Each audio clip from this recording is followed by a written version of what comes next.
పర్వతాల దిగువన అతి పురాతన ఆలయం ప్రకృతి సోయగాల మధ్య అద్భుత శిల్పకళా వైభవంతో అలరాలుతూ నిత్యం వేద పండితుల గోష్ఠులతో ఈ ఆలయం శోభిల్లుతోంది. కళింగ శైలిలో నిర్మించిన ఈ ఆలయంలోని మూల విరాట్ తిరుమల శ్రీనివాసుని పోలి ఉంటుంది. ఆలయం లోపల వెలుపల ప్రాచీన శిల్పకళ జీవం ఉట్టిపడేలా కనిపిస్తూ భక్తులను మంత్రముగ్ధులు చేస్తాయి. ప్రాచీన నాగరికతను తలపించేలా వివిధ భంగిమలతో అమర్చిన రాతి బొమ్మలు సజీవ మూర్తుల శిల్పకళా శోభితానికి నిలువెత్తు నిదర్శనంగా నిలిసిస్తున్నాయి. ఆ ప్రాచీన ఆలయంలో కొలువున్న వాసుదేవ పెరుమాళ్ స్వామి విశిష్టత గురించి ఇప్పుడు తెలుసుకుందాం.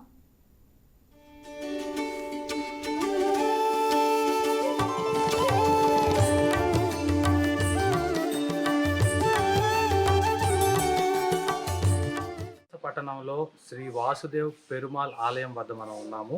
ఈ ఆలయ విశిష్టత ఏంటి, దీని చరిత్ర ఏంటి, చారిత్రక నేపథ్యం ఏంటి అనేది విషయాలు ఇక్కడ మనతో పాటు ప్రధాన అర్చకులు ఉన్నారు. ఆయన అడిగి మరింత సమాచారం మనం తెలుసుకున్నాం. శ్రీకాకుళం జిల్లాలోని మందస పట్టణంలో అతి ప్రాచీన ఆలయం ఉంది. పూర్వం ఈ మందస గ్రామాన్ని మంజుష అని పిలిచేవారు. మంజుష అంటే నగలపెట్టె అని అర్థం. అలాంటి నగలపెట్టె లాంటి మందస గ్రామంలో కొలువు తీరాడు వాసుదేవ పెరుమాళ్ స్వామి. బ్రహ్మహత్య దోషం తర్వాత మందస రాజుకి ఒక స్వప్నం రావడంతో కాంచీపురం నుంచి సముద్ర మార్గంలో ఇక్కడికి వాసుదేవ పెరుమాళ్ మూర్తిని తీసుకువచ్చారు. ఆలయ నిర్మాణానికి ఒడిశాలోని ప్రసిద్ధగాంచిన కోనార్క్ ప్రాంతం నుంచి రాయిని తెప్పించి వినియోగించారు. 700 సంవత్సరాల క్రితం ఈ ఆలయాన్ని నిర్మించారు.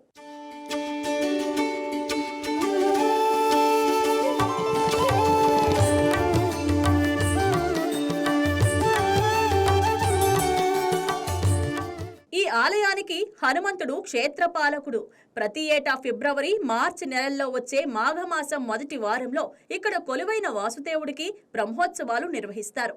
ఆ బ్రహ్మోత్సవాలకు సమీప గ్రామాల నుంచే కాకుండా ఒరిస్సా లాంటి పొరుగు రాష్ట్రాల నుంచి కూడా వేలాది మంది భక్తులు వస్తారు. ఆ ఉత్సవాలు జరిగే సమయంలో ప్రతిరోజు ఉదయం 5 గంటల నుంచి సుప్రభాత సేవ, ప్రాతకాలారాధన, నివేదన, వివిధ హోమాలతో పాటు సాయంత్రం వేళ శ్రీ విష్ణు సహస్రనామ స్తోత్ర పారాయణ, యాగశాలలో ద్వారతోరణ, ధ్వజకుంభారాధన తదితర కార్యక్రమాలు రాత్రి 9 వరకు నిర్వహిస్తారు. నిర్మాణం చేసిన కొద్ది కాలంకి రాజుకి సంతానం, రాజ్యం సుభిక్షం. బ్రిటిషుల్ని ఎదుర్కొనే పరిపాలన అంత చక్కటి పరిపాలన చేసిన జగన్నాథరాజు వరకు అద్భుత పరిపాలన జరిగింది. వాసుదేవుడు వచ్చిన తర్వాత అనుకున్నట్టుగా కాంచీపురం వెళ్తే అక్కడ మూర్తి చూసిన తర్వాత రాజుకి మతి భ్రమించి, నీకు సామంతరాజుగా ఉండగా నాకు ఈ మూర్తి కావాలని ప్రాధేయపడితే ఆయన ఇవ్వడం జరిగింది. సముద్ర మార్గంలో తీసుకొచ్చారు ఏకశిలామూర్తి. శ్రీదేవి భూదేవి పాదాల దగ్గర, స్వామి పాదాల దగ్గర ఉంటారు. ఏకశిలామూర్తి చాలా అద్భుతమైన మూర్తి. స్వామిని తీసుకొచ్చి 16 యంత్రాలతో 16 మంది అర్చకులు ఈ దేవాలయంకి ఉండేవారు. అలా నిర్మాణం జరిగిన రాజుకి ఆనందంతో 1780 ఎకరాల ఆస్తి ఈ దేవాలయంకి రాజ్యంలో సగభాగం వాసుదేవుడి పేరును రాశాడు. ఇది కాలక్రమేణా జగన్నాథరాజు వరకు అద్భుతమైనగా ఆరాధనలు జరిగాయి. ఈ దేవాలయం అంతర్ధానం అయిపోయింది. ఇందుకు రావాలంటేనే భయంకరంగా ఉండేది. చిన్నజీరి స్వామి శ్రీకూర్మ నుంచి పూరి పాదయాత్ర చేస్తూ మా గురువుగారు ఇక్కడ చదువుకున్నారంటే పెద్దజీరి స్వామివారు ఇక్కడ గోపాలాచార్య స్వామి చదువుకున్నారు కనుక ఈ ప్రాంతం ఎలా ఉందో ఒకసారి చూద్దామని ఈ పాదయాత్ర చేసి ఇక్కడికి వచ్చారు. వచ్చిన మట్టితో నిండిపోయింది, వెళ్ళడానికే భయంకరంగా ఉండేది. వారు సంకల్పం చేసి 2009 జీయర్ శతాబ్ది అనే కార్యక్రమాన్ని నిర్వహణ చేస్తూ ఈ దేవాలయం పునఃప్రతిష్ఠ చేశారు. ఈ వాసుదేవ పెరుమాళ్ స్వామిని దర్శించడం వలన జ్ఞానం, ఆరోగ్యం, సంపద లభిస్తాయనేది భక్తుల ప్రగాఢ విశ్వాసం. విశాఖపట్నం నుండి 200 కిలోమీటర్లు, శ్రీకాకుళం నుండి 100 కిలోమీటర్లు, విశాఖపట్నం నుండి 200 కిలోమీటర్లు దూరంలో ఉంది మందస గ్రామం. మందసకు దగ్గరలో ఉన్న రైల్వే స్టేషను పలాస. పలాస వరకు రైల్లో చేరుకొని అక్కడి నుంచి ప్రైవేటు వాహనాల్లో మందస చేరుకోవచ్చు. కళింగ శైలిలో నిర్మించిన ఈ ఆలయం కొన్ని కోణాల్లో ఒరిస్సా రాష్ట్రంలోని పూరి జగన్నాథ ఆలయాన్ని గుర్తు చేస్తే, కొన్ని కోణాల్లో కోనార్కు దేవాలయాన్ని, అలాగే ఆలయం నిర్మాణం, శిల్పకళ, ఒరిస్సా సంప్రదాయాన్ని గుర్తు చేస్తుంటుంది. ఉండడానికి అయితే ఒకే రోజులో 700 మంది ఉండొచ్చు, అంత వస్తువులు ఏర్పాట్లు ఉన్నాయి. మీద హాళ్ళు, పక్కన కళ్యాణ మండపం, 14 రూములు, కింద పెద్ద హాలు. వచ్చేవాళ్ళు దర్శనంగా భక్తులు వస్తే మాత్రం మేము వచ్చేవారికి ఎటువంటి సమయం పావు గంట నుంచి అరగంట లోపల దర్శనం అయిపోతుంది. ఇంకా కంగారు పడితే మనం ఏం చేయలేము. ఎందుకంటే 10,000 మంది వరకు దర్శనం చాలా సులభంగా చేస్తుంటాం. 12:30 జరిగితే ఖాళీ అయిపోతుంది. ఎవరికి ఎక్కడ ఆపి అలా వీపు వస్తున్నారు కదా ఒక గంట సేపు ఆపడం అలాగేం ఉండదు. వారి దర్శనం వారిది, వీరి దర్శనం వీళ్ళే. చక్కగా దర్శనాలు చేసి వచ్చే వరకు ప్రసాదం పెట్టి చక్కగా స్వామి అనుగ్రహం పొందేటట్టుగా తయారు చేస్తున్నాం. ఇంతటి వైభవాన్ని పొందిన ఈ వాసుదేవ పెరుమాళ్ ఆలయం తరువాత కాలంలో గతి తప్పింది.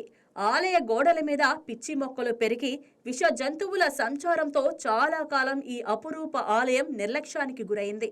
ఆ తర్వాత ఆలయ చరిత్ర గురించి తెలుసుకున్న చిన్నజీఆర్ స్వామివారు 1988లో ఈ ఆలయానికి వచ్చి పునరుద్ధరించే ప్రయత్నాలు ప్రారంభించారు. తన గురువు, ఆధ్యాత్మిక మార్గదర్శి అయిన పెద్దజీఆర్ స్వామివారు స్వయంగా విద్యను అభ్యసించిన క్షేత్రం కావడంతో పెద్దజీఆర్ వారి శతాబ్ది ఉత్సవాలప్పుడు ప్రత్యేక శ్రద్ధతో ఆలయాన్ని బాగు చేయించారు.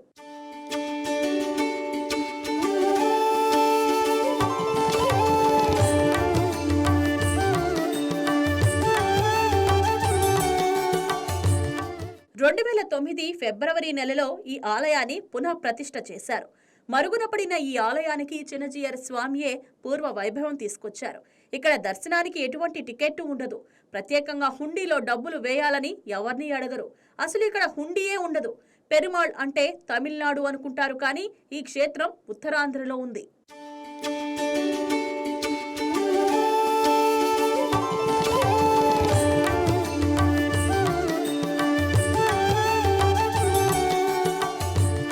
పూర్వం ఈ ఆలయంలో వేద విద్యాభ్యాసం ముమ్మరంగా జరిగేదట.